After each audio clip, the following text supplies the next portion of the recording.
उदालगुरि बियाबनि UPPL दोलोनि जे बिजाथि दिपेन बर' बिथांखौ बे समाव मोननो हादों बिथांजों बे समाव जोङो सावरायगोन जि फोसावदिं खालामनाय आरो रायजो राजा लोगो हमनाया गोख्रों सोलिदों मा बुङो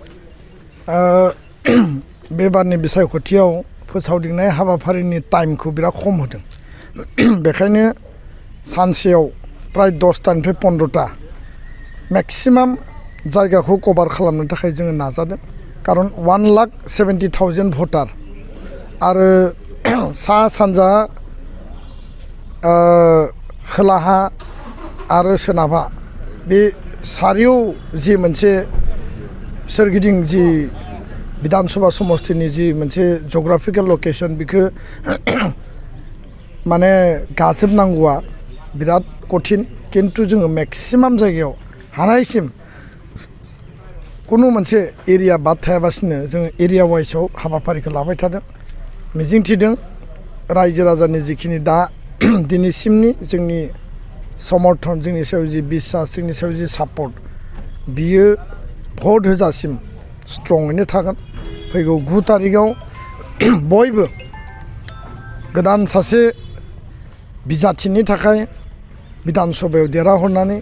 हारिनि जेंना जेंसि जोंनि इस्यु एजेन्डा माहारि दानायनि जिखिनि परिकल्पना दङ एकर्ड इमप्लिमेन्टेशननि जि दङ उदालगुरि बेस्ट समष्टि बेस्ट जोंहा माखासे इन्स्टिटिउसन मेडिकेल कलेज गायसननाय इन्जिनियारिं इउनिभार्सिटि बेबायदि जिखिनि परिकल्पना दङ रायजो राजानि जिखिनि अभाब अभियोग जिखिनि बेनिफिसियारि स्किम बहुदा अरुणोदय दानजानायनि अभियोग होदों बायदिसिना स्किमफोरनिफ्राय बन्सित जादों बेखौ होनायनि थाखाय जिखिनि खामानि मावनांगौ आरो गोदान मोनसे सिन्ताजों जोंनि यां जेनेरेशनखौ जोङो मुभ फरवार्ड खालामनांगौ जाहाथे बिथांमोननि लाइभलिहुड बिथांमोननि जिउनि राहाया जाहाथे क्लियार जायो बेबायदिनो बहुत यां जेनेरेशना निउ भटारा यां भटारा आंजों कानेक्ट जादों आरो थारैनो 100% जोङो UPPL दल हिसाबै ट्रेक्टरनि जि जोंनि सबि बेयाव रायजो राजानि जिखिनि समर्थन आरो आशीर्बाद जोङो फैबाय थानाय विधानसभा समष्टिखौ 100% जों देरहागोन आरो देरहानायनि थाखाय जिखिनि ब्लुप्रिन्ट खालामनांगौ बेखौ जों खालामगासिनो दङ यां टाइगार आरो वर्ल्ड टाइगारनि जुगद बे हिंसायारि जाथाया नैबे जितु जुगदनि थाखाय जादों होननानै बुंगोन नामा नोंथाङा माखासे मानसिफोरा क्षमताखौ गावनि आखाइ मुथियाव लानानै थायो बिसोरो जेबो मावा पाब्लिकनो होआ बिसायख'थि फैबा मिसा खोथा बुङो बिसायख'थि फैबा थाखा फैसा रानो बिसायख'थि फैबा जाहो लोङो जौ बेदर जाहोनानै मानसिफोरखौ ब्रेन वाश खालायो आरो देरहाखांनायनि उनाव क्षमताखौ लानानै रायजो राजाखौ सिबिनायनि खामानिखौ मावाखै 20टा बोसोर MLA दङमोन दा डेपुटि चिफ जाबाय बयबो बुंदों बिथाङा डेपुटि चिफखौनो मावनांगौ MLA जाफिननायनि बा खेब्रै MLA आव भट होबाय पुनर आरो MLA नि थाखाय भट होनो गोनां गैया दा बेखायनो अल्ड टाइगारा सिकार खालायाबासिनो गावनि जायगायाव थानानै आदारखौ जायो किन्तु निउ टाइगारा हारिनि थाखाय ओनसोलनि थाखाय जाति जनगोष्ठीनि सार्थनि थाखाय जेब्लाबो खामानि मावगोन एक्सन मोडआव खामानि मावगोन जाहाथे जोंनि अधिकार जोंनि ओनसोलनि डेभेलपमेन्ट बे गासैबो बिथिङा जाहाथे रोखा जायो बेखायनो मैया हराव दाखालि बावैथ' भैरबकुन्दआव जोंनि गारिनि ग्लासखौ बुफायदों 20 खान गारि खारो BPF दोलोनिफ्राय रिहन दैमारि बिथांनि जिखिनि बाहिनी दङ जिखिनि दादागिरि ग्रुप दङ जिखिनि गें किन्तु गिनायनि बाथ्रा गैया गणतन्त्रआव सोरखौबा दमन सोरखौबा गिहोनानै सोरखौबा दमायनानै दोनगोन बे मालाबाबो नङा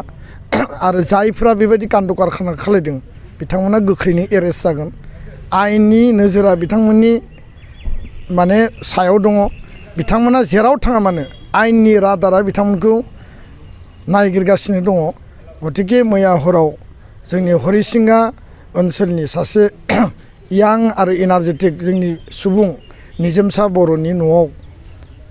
जौनि बथल अन्थाइ खुबैनानै बिनि गारिखौ सिमफायदों बिनि न'खौ गाग्लोबदों बिनि सायाव FIR होनाय जादों प्रशासना मालासिम एक्सन लायो जों नायबाय थादों बे जाथायखौ सोर खालामदों नोंथाङा जुदि प्रशासना एक्सन लायाबा बेखौथ' डेफिनेटलि नोङो BPF दोलोनियानो खालायगोन रिहन दैमारिनि गेंआनो खालायगोन गुबुनाथ' मानो खालामनो बेयावथ' UPPL आरो BPF UPPL दोलोआ डेम'क्रेटिकेलि पिसफुलि रायजोनि सिगाङाव गावनि खोथाखौ बुंदों BPF दोलोआ केम्पेन गैया जेबो खालायाखै फैसा रानदों दाबि धमखि होदों गें बाहिनिया गिदिंदों माने जाहोदों लोंहोदों बिसोरखो फेहोनानै उनाव इन्स्टिगेट खालायो जे उमुकनि न'आव थां उमुकखौ गाग्लोब उमुकखौ आक्रमण खालाम बिनि बादि जेबो गैया आरो उदालगुरि बासिनि रायजो राजाफ्रा बेखौनो लुबैयो नामा बिसोर दिनैनि तारिखाव गिदिर प्रश्न जादों नोंथांनि जि फोसावदिं मेलफोराव जेनजि बा लाइमोनफोरा बाहागो लादों बिथांमोनजों माबायदि मत बिनिमय खालामदों नोंथाङा गासै जेनजिया जोंनि कानेक्सनाव दङ 5000 जेनजिया जोंनि कानेक्सनाव दङ हार्ट टु हार्ट आइ टु आइ कानेक्ट जादों बेनो बिथांमोननि भबिष्यत गावसोरनि थांना थानायनि राहा साख्रि बाख्रिनि खोथा एमप्लयमेन्ट जेनेरेशननि खोथा एस्टाब्लिशमेन्टनि खोथा बिथांमोना लुबैयो बेखायनो साफ्रोमबो जेनजिनि भबिष्यतखौ निर्माण खालामनांगौआ जोंनि कर्तब्य आरो बेखौ आं दायित्व लागोन होनना बुंदों बिनि सायाव बिथांमोना कनफिडेन्ट दङ आरो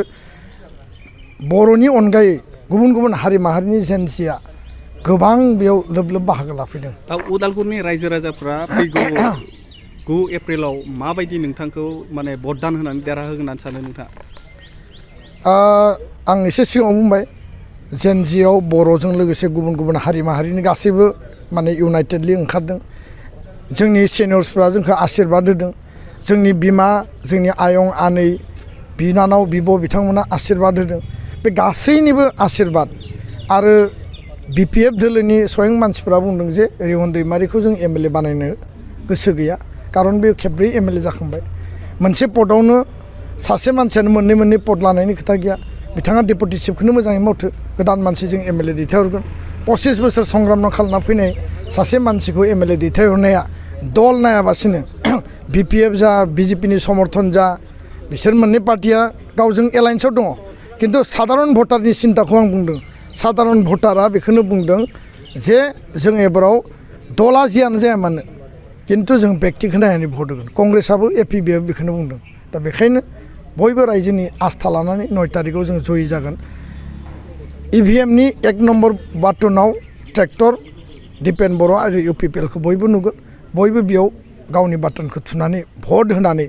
जाहाथे नोंथांमोननि भबिष्यतखौ थिक खालामनो थाखाय भट होयो आं बेखौनो खावलायबाय नोंथांनि जि गेरेन्टि आरो रादाय आरो दिनै UPPL पार्टिया रादाय बिलाइ फोसावदों मा बुङो नोंथांनि जे दोलो आरो नोंथांनि जि रादाय आरो जोंनि पार्टिया एज ए होल बड'लेण्डनि 35 लाख रायजो राजानि 26टा जाति जनगोष्ठीनि बे रादाय बिलाइखौ फोसावदों आसाम बिधान सभायाव थांनानै जोंनि पार्टिया मा खालायगोन आरो लकेल लेभेलाव कनस्टिट्युन्सि लेभेलाव केन्डिडेटनि आरो पार्टिनि तरफनिफ्राय 8टा गेरान्टि 36टा रादाय जों होदों बे गासैखौबो जोङो फारि फारि मावगोन